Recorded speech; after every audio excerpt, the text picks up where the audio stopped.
Well, hello, Debate Kansas City. Isaac Allen here with you.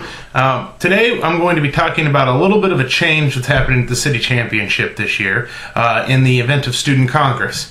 Now, the way we have traditionally scored Student Congress is that you get scored for your speeches, you get your nominations, and then from a total points generated just by the judges, we rank you, 1 through 20.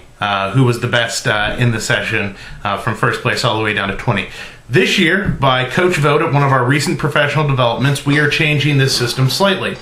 Everything will be the same as it normally was during the round. You're going to give speeches, you're going to get ranked on those speeches, be given nominations, and after that is complete, after the normal tournament is complete, you're going to kind of hang tight in the house while we tabulate a list of the top 10 in that room.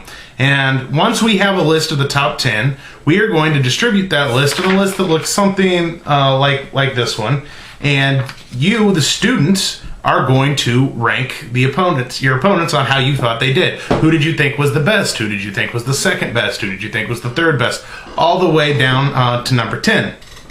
Now, after we get that list compiled from the students, we'll bring that back and figure out what the average is for the student vote. So in other words, statistically, this person was first for the students, this person was second, third, fourth, fifth, sixth, seventh, eighth, ninth, 10th. Compile that list, and then we're going to add that with the same list that the three judges who watch that final round are going to create.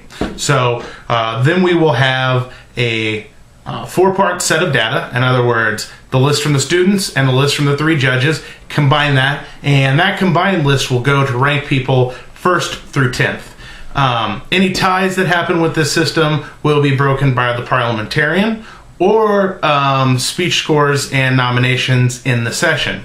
Now, you may be asking, why are we changing this?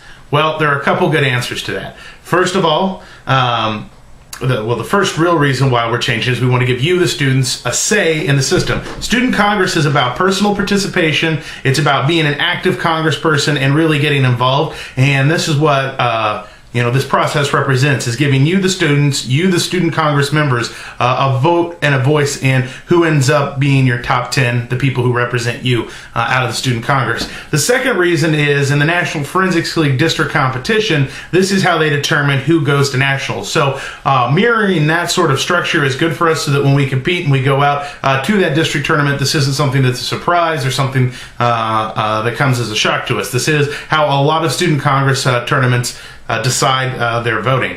Now, you may be asking yourself, Isaac, how do I choose who to vote for? Well, there are a few different approaches you can take when deciding how you're going to rank your top 10. Well, first of all, if you're on the top 10, you probably are going to rank yourself first. Self-interest will always outweigh. But honestly, what you should do is you should look at that list and you should vote for the person who you think did the best in the round. Try to be fair about it. Look at that list and say, Jimmy and I are really hard competitors, but Jimmy did a great job this session. I think he's the best, or he's the second best.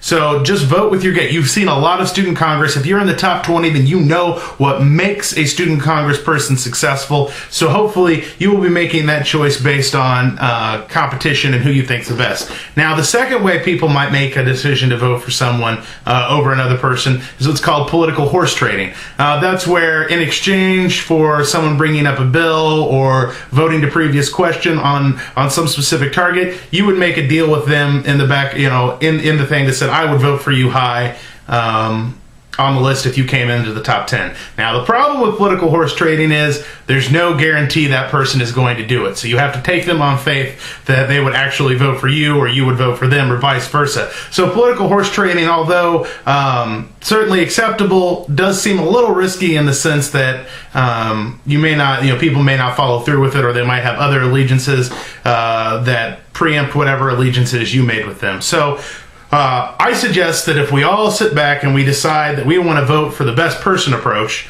that's going to be probably the best way to determine this list, is if you're just kind of honest and approach it the way you would want to be judged if you were on the list.